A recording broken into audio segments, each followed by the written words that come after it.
क्या आपको पता है हमारा हार्ट हर दिन कितनी बार धड़कता होगा और पूरे साल में गिने तो कितनी बार धड़कता होगा? हमारा हार्ट हर दिन लगभग 1 लाख बार धड़कता है और अगर इसे पूरे साल में गिने तो करीब 3 करोड़ बार धड़कता है। आज हम जानेंगे ह्यूमन हार्ट का स्ट्रक्चर, फंक्शन, नीट के लिए इम्पोर्टेंट क्वेश्चन और कुछ माइंड ब्लोइंग फन फैक्ट। चलिए स्टार्ट करते हैं दी हार्ट स्टोरी। हार्ट हमारे सर्कुलेटरी सिस्टम का सेंट्रल पंप होता है जो कि ब्लड को पूरे बॉडी में सर्कुलेट करने का काम करता है।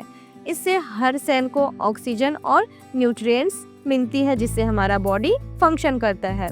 हार्ट एक मस्कुलर ऑर्गन होता है जो कि लगभग फिस्ट साइज का होता है, यानी हमारे बंद मुट्ठी के आकार का होता है।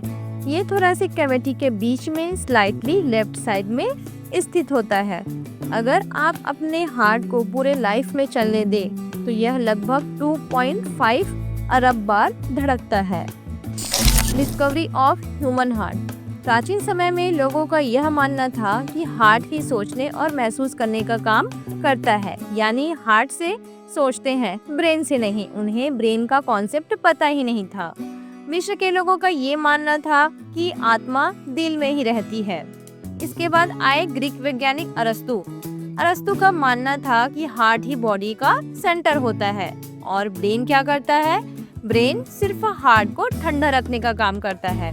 हालांकि अरस्तु का यह जो कॉन्सेप्ट था वो गलत था, लेकिन इससे तो यह साफ हो गया था कि हार्ट को तब भी लाइफ का सेंटर माना जाता था। क्लॉडियस गैलेन नाम के एक रोमन चिकित्सक ने पहली बार ये बताया कि हार्ट के अंदर ब्लड फ्लो होता है, लेकिन वह यह मानते थे कि ब्लड जो है वो लगातार बनता है और खत्म भी हो जाता है, ना कि सर्कुलेट करता है। इसका मतलब यह था कि गैलेन को ब्लड सर्कुलेशन का असली सिद्धांत पता ही नहीं था। फिर आया वह नाम जिसने इतिहास ही बदल दिया, डॉक्टर विलियम हार्वे। उन्होंने 1628 में अपनी प्रसिद्ध पुस्तक डी मोटू कॉर्डिस प्रकाशित की। हार्वे ने पहली बार वैज्ञानिक रूप से साबित किया कि हार्ट ब्लड को बॉडी में पंप करता है और यह लगातार चक्कर लगाते रहता है। इस डिस्कवरी को हम कह सकते हैं discovery of blood circulation. Harvey ने प्रयोग करके मॉडर्न फिजियोलॉजी की नींव रखी। Layers of the heart mainly 3 layer से बना होता है: पेरिकार्डियम, मायोकार्डियम, एंडोकार्डियम। पेरिकार्डियम यह आउटर लेयर है जो हार्ट को एक थैली जैसे आवरण में ढकती है। इसमें एक फ्लूइड होता है जिसे कहा जाता है पेरिकार्डियल फ्लूइड, जो हार्ट को फ्रिक्शन से बचाता है। मायोकार्डियम यह बीच की लेयर होती है जो कि बनी हुई होती है मसल्स की। यह लेयर ही हार्ट को धड़कने की शक्ति देती है। एंडोकार्डियम यह सबसे अंदर की लेयर होती है जो हार्ट के अंदरूनी भाग को चिकना बनाती है ताकि ब्लड का फ्लो स्मूथली हो सके, आसानी से हो सके। अब बात करते हैं हार्ट के स्ट्रक्चर की। मेनली हमारा हार्ट 4 चेम्बर से बना होता है। अपर पार्ट में होता है राइट एट्रियम और लेफ्ट एट्रियम। लोअर पार्ट में होता है राइट वेंट्रिकल और लेफ्ट वेंट्रिकल। जब राइट एट्रियम फैलता है तब बॉडी का डीऑक्सीनेटेड ब्लड, जिसे इम्प्योर ब्लड भी कह सकते हैं, वह वेना कावा के थ्रू राइट एट्रियम में आता है। जब राइट एट्रियम में कॉन्ट्रैक्शन होगा तब राइट एट्रियम और राइट वेंट्रिकल के बीच में प्रेजेंट होता है ट्राइकस्पिड वाल्व। यह ओपन होगा और राइट एट्रियम का डीऑक्सीनेटेड ब्लड राइट वेंट्रिकल में पहुंच जाता है। ये जो ट्राइकस्पिड वाल्व होता है वह ब्लड के अपोजिट फ्लो को रोकने का कार्य करता है। इसी वजह से कभी भी राइट वेंट्रिकल का ब्लड राइट एट्रियम में नहीं जाता। अब जब राइट वेंट्रिकल में कॉन्ट्रैक्शन होगा तब क्या होगा? तब राइट वेंट्रिकल का इम्प्योर ब्लड या डीऑक्सीनेटेड ब्लड पल्मोनरी आर्टरी के थ्रू लंग्स में पहुंच जाता है। राइट वेंट्रिकल और पल्मोनरी आर्टरी के बीच में भी वॉल्व प्रेजेंट होता है जिसे कहते हैं पल्मोनरी वॉल्व। लंग्स में जो ब्लड होता है, जो डीऑक्सीनेटेड ब्लड होता है, वो फिल्टर होने के लिए जाता है।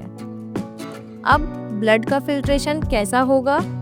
लंग्स के जो एल्वोलाई होते हैं, लंग्स में एल्वोलाई में क्या होगा, गैसों का एक्सचेंज होता है। कौन से गैसों का? O2 और CO2 का, ऑक्सीजन और कार्बन डाइऑक्साइड का। एल्वोलाई का ऑक्सीजन ब्लड में और ब्लड का जो कार्बन डाइऑक्साइड होता है वो एल्वोलाई में डिफ्यूज हो जाता है। इस तरीके से डीऑक्सीजनेटेड ब्लड ऑक्सीजनेटेड या फिर प्योर हो जाता है। अब लंग्स में ब्लड जो है वह ऑक्सीजनेटेड हो गया। यह ऑक्सीजनेटेड या प्योर ब्लड लंग्स से पल्मोनरी वेन के थ्रू लेफ्ट एट्रियम में पहुंचता है। जब लेफ्ट एट्रियम कॉन्ट्रैक्शन करने लगेगा, तब लेफ्ट एट्रियम और लेफ्ट वेंट्रिकल के बीच प्रेजेंट माइट्रल वाल्व यानी बाइस्फीड वाल्व जो होता है वह ओपन होगा और ऑक्सीजनेटेड ब्लड लेफ्ट वेंट्रिकल में पहुंच जाता है। इस टाइम पर लेफ्ट वेंट्रिकल फैला हुआ होता है। अब लेफ्ट वेंट्रिकल में कॉन्ट्रैक्शन होगा। इससे क्या होगा? लेफ्ट वेंट्रिकल में कॉन्ट्रैक्शन होने से ऑक्सीजनेटेड ब्लड जो है वो एओर्टा के थ्रू बॉडी के डिफरेंट पार्ट में चले जाता है। लेफ्ट वेंट्रिकल और एओर्टा के बीच में भी एओर्टिक वॉल्व प्रेजेंट होता है। राइट वेंट्रिकल में डीऑक्सीजनेटेड ब्लड होता है और लेफ्ट वेंट्रिकल में ऑक्सीजनेटेड ब्लड होता है, लेकिन दोनों ब्लड मिक्स ना हो जाए इसलिए यहाँ पर एक थिक वॉल्व होता है जिसे कहा जाता है सेप्टम। ये सेप्टम राइट वेंट्रिकल और लेफ्ट वेंट्रिकल को सेपरेट करके रखता है। एक एग्जाम्पल से समझ सकते हैं। हार्ट के चारों चेम्बर को 4 कमरों वाले घर की तरह समझ सकते हैं, जिसमें ऊपरी 2 कमरे एट्रियम ब्लड को रिसीव करते हैं और नीचे के 2 कमरे वेंट्रिकल ब्लड को पंप करते हैं। वॉल्व को आप दरवाजों की तरह समझ सकते हैं जो केवल एक ही डायरेक्शन में ओपन होते हैं ताकि ब्लड का बैकफ्लो ना हो। हार्ट का जो लोअर पार्ट होता है वो ज़्यादा मजबूत होता है क्योंकि उसे ब्लड को पंप करना होता है। राइट वेंट्रिकल ब्लड को लंग में भेजता है, इसलिए यहाँ पर मसल्स थोड़े कम होते हैं, लेकिन लेफ्ट वेंट्रिकल में मसल्स ज़्यादा होता है क्योंकि उनको प्रेशर ज़्यादा लगाना होता है, क्योंकि लेफ्ट वेंट्रिकल ब्लड को पूरे बॉडी में भेजता है। वेन्स क्या काम करता है? वेन्स जो है ब्लड को बॉडी से हार्ट तक पहुंचाता है और आर्टरीज ब्लड को हार्ट से बॉडी तक पहुंचाता है। हमें हमेशा यह लगता है कि वेन्स में हमेशा डीऑक्सीजनेटेड ब्लड होता है और आर्टरीज में हमेशा ऑक्सीजनेटेड ब्लड होता है, लेकिन एक्सेप्शन है। पल्मोनरी आर्टरी में डीऑक्सीजनेटेड ब्लड होता है और पल्मोनरी वेन में ऑक्सीजनेटेड ब्लड होता है।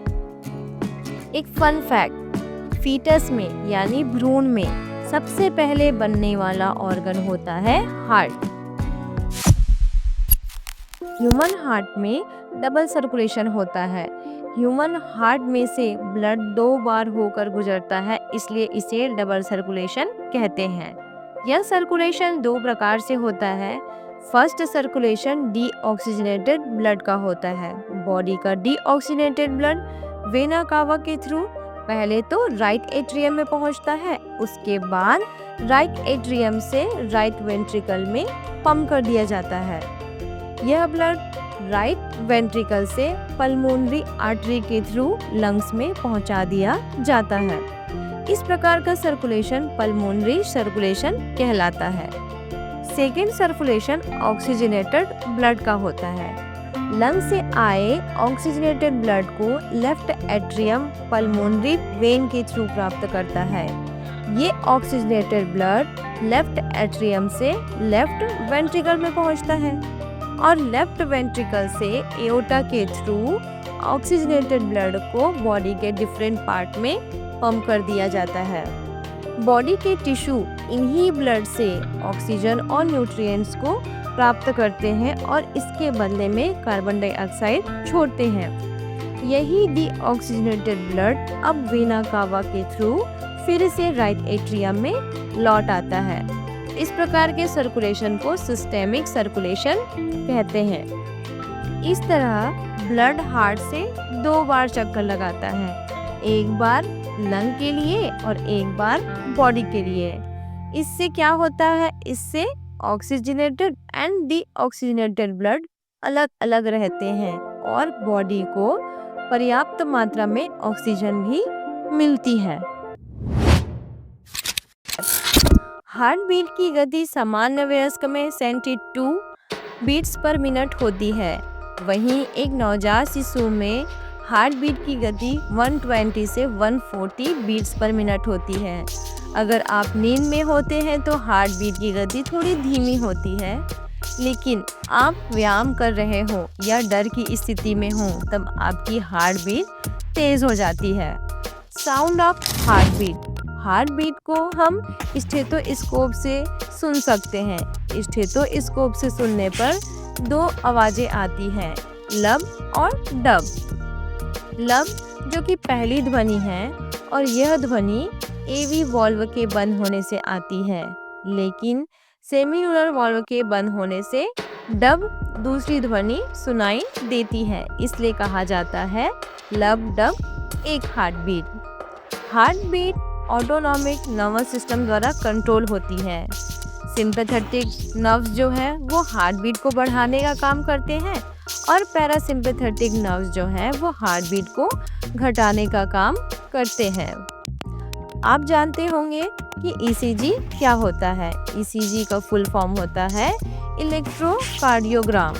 इलेक्ट्रोकार्डियोग्राम या ईसीजी एक मशीन है जो हार्ट की इलेक्ट्रिकल एक्टिविटी को रिकॉर्ड करने का काम करती है। अब आप जानते हैं कि आपका हार्ट सिर्फ एक पंप नहीं बल्कि यह आपकी लाइफ मशीन है। अगर यह रुक गया तो सब कुछ रुक जाता है। तो इसे स्ट्रॉन्ग रखिए और स्ट्रेस कम रखिए। अगर आपको वीडियो पसंद आया हो तो लाइक, शेयर और सब्सक्राइब करें।